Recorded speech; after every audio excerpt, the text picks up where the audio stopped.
Good day mga kalingap! Welcome back to my channel. It's me, Charlotte of Cebu. And yes, that's right, no? Malis na nga tayo sa diet and we are finally here po dito sa Mabalacat, Pampanga, kung saan nandito po yung family ko. Like my sister, my niece, and my mom. And then today is the last day of 2024. Wow, so yung napakabilis lang, no? Ang bilis lang ng takbo ng panahon and I cannot imagine, kakagising ko lang, pagpasensyahan niyo na po ang aking face. Di ba't po tayo naghilamos? So today, I'm still trying to figure it out. Anong gagawin natin for our last day? Last day po ng taong 2024. So, konting chikahan muna, no? Kasi nga, dahil wala tayo sa diet ngayon, so, maibang vlog na naman yung makikita nyo dito sa channel ko. And then, pag-usapan natin, yung kahit konti lang, kung paano ba binago ng pagiging isang vlogger, ano bang mga natuklasan ko patungkol sa sarili ko nung ako'y dumating na sa diet, may mga pagbabago nga ba, and what are these things na thankful ako na nangyari sa taong ito.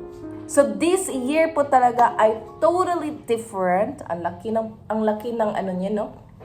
Kaibahan ng nakaraang taon. So 2023, it was a good year too, but this year talaga ay super talagang ang daming mga blessings na dumating, ang daming kong taong nakilala. Dito din tayo nakilala sa taong ito. So I knew it talaga. Sabi ko sa sarili ko na if you just like promise to yourself na gusto mong galingan, na surely may pagbabago, mangyayari talaga yan. Hindi lang hanggang pangarap yung natin, no, yung iniisip. Like, if you do want to achieve something, then you need to work for it. Ilang beses ko nang sinasabi yan, no, every time may mga interaction tayo. But yes, I feel really great. Kasi bukas 2025, it means na bagong taon, bagong taon, bagong buhay, or new hope for us, right? So, yes, I'm so grateful. Shout out po talaga sa mga tao na sa likod. No, I cannot say that I am successful, like yung bonggang-bongga, but I'm glad that I have a lot of changes na. These achievements na natatanggap ko, I'm so honored. I'm grateful kasi may mga tao talagang nasa likod niyan, okay? So, a big thank you to all of you. Hindi ko makakaya ang ganitong bagay without your help and support. Just like my mom, Marielo Isa, and of course, my lolo, Kuya Val Santos Matubang. Malaki po yung impact na ginampanan nila sa buhay ko. So, these people talaga, maraming salamat po sa inyong lahat. And nung pumunta tayo ng diet, of course, ayun na talaga. Mas kilala talaga ako, no? Kung napapansin nyo, yung mga pakomento sa akin, maarte daw, ganon. Nung una kong dating sa diet, maarte. I think they are, tama. No? Pasensya niyo na yung face ko. Ngayon talaga nag-vlog na wala talagang no? Yes. So, pagpapatuloy natin yung kwentuhan natin later. So, ito ay like, short clip lang muna. And later, kailangan nating umalis, no? Kasi kailangan na natin mamili ng mga kahit konting konting handa. Because nasa na talaga natin, sa kultura na natin, right? Na maghanda pagpasok ng bagong taon. Dami kasi mga pamahiin sa mga bagay na yan. And in my case, happy talaga ako kasi ang laki ng pagbabago this year. Dito sa taong ito pumasok niya yung pagiging vlogger natin. And at first, hanggang ngayon, di pa rin ako makapaniwala. Yung pagiging vlogger natin is still under observation, no? Kasi nga, hindi pa ganun kalakas yung loob ko. People keep saying, hindi naman malakas ang loob mo. But honestly, hindi ako aabot ng 3 months kung hindi po malakas ang loob ko. Alright? But still, thank you po talaga sa inyong lahat. So, ang dami kong nakilalang tao. My niece, yung niece ko ay nakatingin na naman sa akin. I don't know what's wrong. Kagabi pa to siya. Nung dumating ako dito sa bahay nila, wala talaga siyang ibang ginawa. Kundi pagmasdan yung mukha ko. Are you okay? Are you okay? So later mga kalingap, we will share more about my happenings sa loob po. Diyos ko, may biglang sumingit. Hi sa lahat! May biglang sumingit yung mama ko. So, later po, we will continue our discussion patungkol sa anong mga nangyari. Anong yung mga bagay na hindi ko makakalimutan sa taong 2024 at saka ang mag-i-interview na yan, walang iba kundi ang nanay ko. Okay? So mag-shoot po, mag-ano po tayo later, mag-vlog, hanap lang po tayo ng magandang place. And then, mismo yung mama ko magtatanong, yung mga kaganapan ko bilang isang pagiging vlogger. Alright? Kasi ang hirap din kasi pag ako lang nagtatanong sa sarili ko, I need one-on-one interaction. So, abangan niyo po yan mga kalingap. Kailangan ko lang magbihis, kailangan ko lang mag-ayos because it's already 10. And alam niyo ba, nasanay na talaga ako sa diet na gumigising ng 6. Kasi nga at this time, sa mga oras na ito, nasa field na po ako. Kasama ko na po si Kuya Val at saka yung mga kalingap partners. But ngayon, mahaba po yung tulog natin, no? Kasi kagabi, late, madaling araw na tayong natulog dahil nga parang naninibago pa yung katawan ko. Bigla kong namimiss yung lighthouse, bigla kong namimiss yung higaan ko doon. I don't know why, bigla kong namimiss si Kuya Val. Sanay kasi ako na every morning siya yung nakikita ko, at saka at night bago ako matulog siya din nakikita ko. Ngayon kasama ko ng mama ko. So sa loob ng 3 months, and yung 3 months na yun, yung lighthouse na yun po yung training ground ko. So parang sa loob ng 3 months, wala tayong sinayang na oras sa pagkakataon. Doon talaga hinasa tayo ni Kuya Val. Kaya later on, isi-share ko po sa inyo yung mga kaganapan at saka yung mga learnings na natutunan ko doon po sa diet. At yung walang ibang mentor ay si Kuya Val Santos Matubang. Shout out Kuya Val! Di mo ko na-miss? Kung minsan di yan nanonood ng video ko. Kasi kaabala nga siya, di ba? But yes, later pag-usapan po natin yan. So, I don't know when will I go back to diet. I don't know pa kung are there still projects na matatanggap natin next year, okay? And then, yung tatalot, kailan ba yung ulit shoot? Or may continuation pa ba nun? Okay, so we will answer this questions, alright? Or how do I feel about Tata? Kasi nga, before ako umalis ng diet, I surely grabbed the chance. Yung mga remaining days ko ay talagang binuhos ko sa kanya nang sa ganun mas lalo ko siya makilala. Kasi bago kami nagkikilala and then we're about to leave na. So, may mga remaining days pa yata, like 2 days yata yun na nagsama talaga kami. I mean, we're working together. Nang sa ganun ay mas makilala ko po siya. Alright, so mga kalingap, stay tuned! And we will discuss more later. Mag-aayos lang muna tayo. So, thank you very much and see ya! Po mga kalingap, ito na po yung inaabangan natin, no? Today is, celebrate po natin yung New Year's Eve. Dito po tayo ngayon sa Mabalacat, Pampanga, kung saan kasama po natin yung yung sister ko at saka yung other family, extended family. So nakakatuwa kasi nga nakakatuwa na slight nakakalungkot. Kasi I do want to spend my New Year din kasama si Kuya Val. Kaya lang layo siya eh. So stay put ka lang dyan, Kuya Val. Yes. Kung mapapanood mo man to, stay put ka lang. Yes. Alam mo naman na namimiss ka namin. So, huwag kang mag-alala, tayo magkikita sa susunod na taon. Baka sa susunod na taon ay magsasama na tayo. Okay? We will celebrate na New Year's Eve. Yes. Ayun, so, rinig na po natin yung mga putukan sa labas, mga kalinga. And, yeah, let's just enjoy, no? Kasi, lahat po sa nawa yung bagong taon na ito ay magbibigay ng kasiyahan, more blessings, good health. I'm wishing yan po talaga yung wish ko sa lahat ng ating mga ng ating mga viewers, yung mga kaibigan natin. So ayun. So ito pong araw na ito pong yung taong 2024 po talaga mga kalingap, ay yan, like ang laki po ng pasasalamat din natin kasi doon po tayo nakikilala.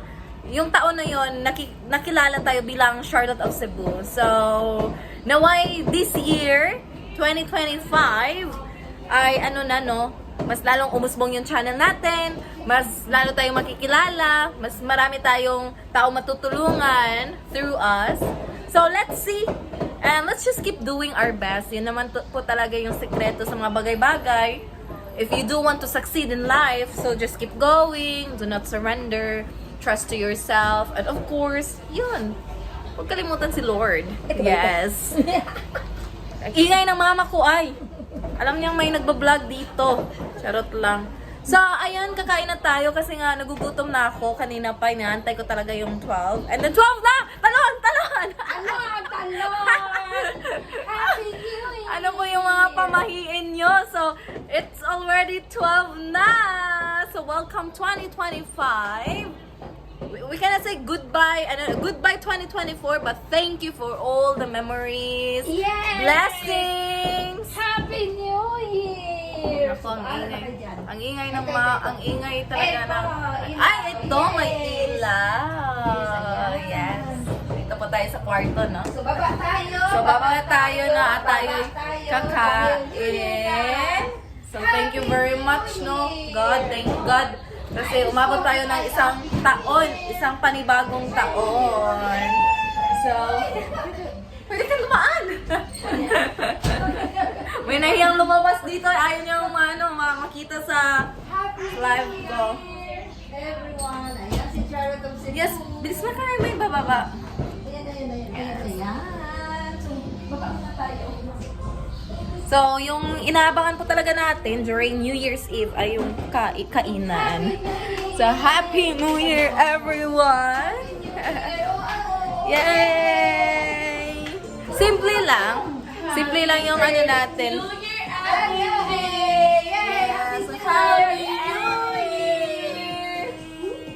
Happy New Year! To all Kalingap! The Three Musketeers! Yeah, Happy New Year, Kuya Val. Happy New Year sa lahat. Especially yun si... Happy New Year. Sino? Hoy! Mayos ka! 2025 na! Masakit yung mga... Ang sarap Happy New Year sa iyo. Ang sarap ang asar ni Mama! Sino ba yan? Sino ba? Yung pa-initial lang. Sino yan? Happy New Year. Diyos ko! Hanggang ganyan. Ala, maiiyak. Hoy! Happy New Year. Or talagang pagpasok ng taon yan, talaga yung pangalan na inaalala mo? Ba't ka nang iinis dyan? Ito talagang mga... Happy New Year, Davao. Yes. Sa lahat Happy New po Year, ng Sama. mga Team Happy Kalingap. New Happy Year, New Year po Daet. sa inyong lahat. Happy Yes. New Year, Cebu. Happy New Year, Bukidnon. Happy New Year, Cagayan. Ingay ng mga makot. Tingnan natin sa labas mga Kalingap. Anong kaganapan? Wow! Dami pa fireworks! Ano natin? Ikaw ka daw. Ay, sorry. Yan. Ay, ingay! Happy New Year!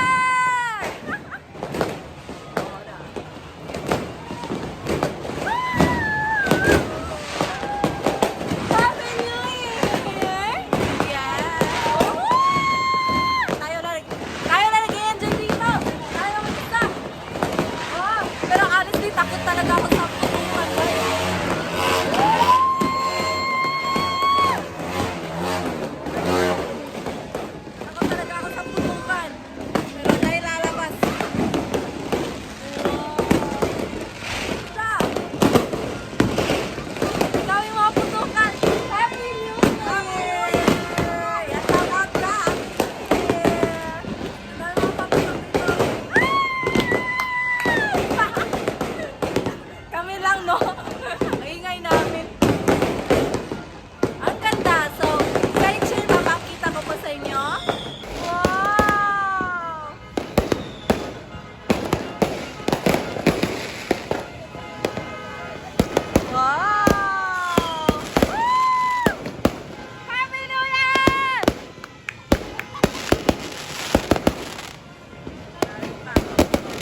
mga nanonood, naway masaya po kayo ngayon.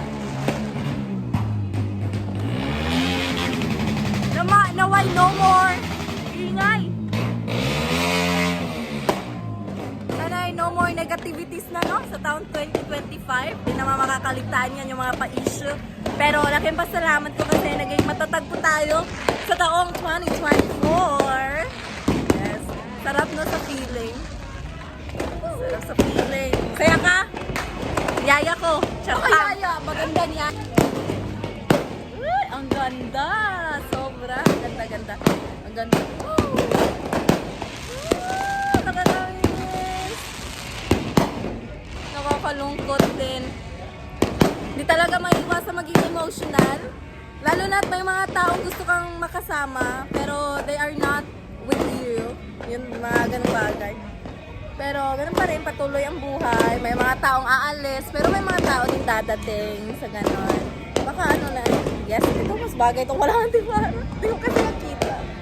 So yun, pasok na tayo. It's kainan time. Tapos na yung mga fireworks nila.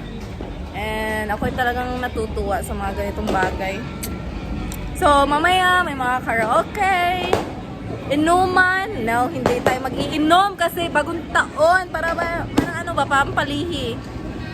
Gagawin na natin ay yung kakain.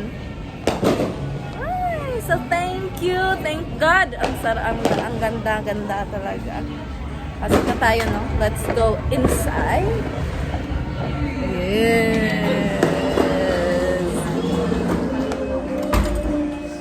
Shout out! Happy New Year, Chan. Ha? Happy New Year. Yeah, my sister. Shout out ka. Baka may gusto kang panawagan dyan. Nanawagan po ako sa ex ko. Hoy, baka copyright yan.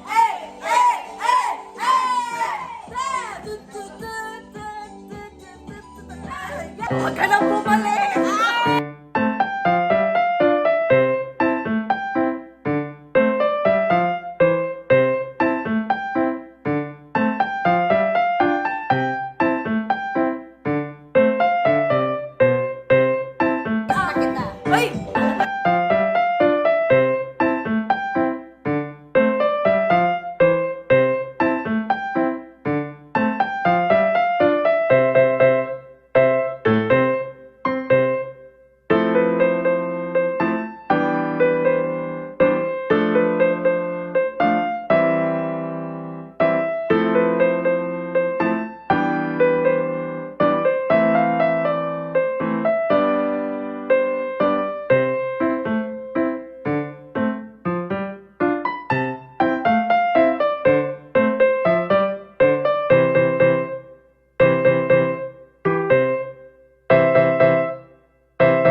Yes, kakatapos lang natin kumain, no? At saka, nakapag-celebrate na rin tayo ng New Year's Eve. Ang saya, kahit simple lang.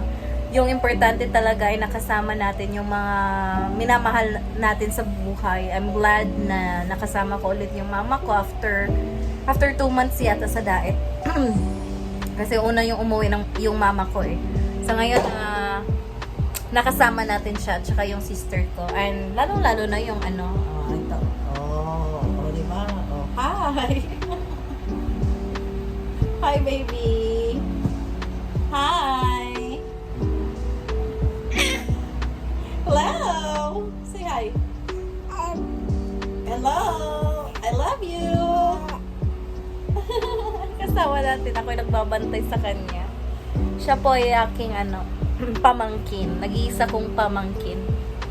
Yung sister ko ay nandun pa din sa baba, nagkakaraoke. So ngayon, dahil matanda na tayo, kailangan natin uy, alauna na pala.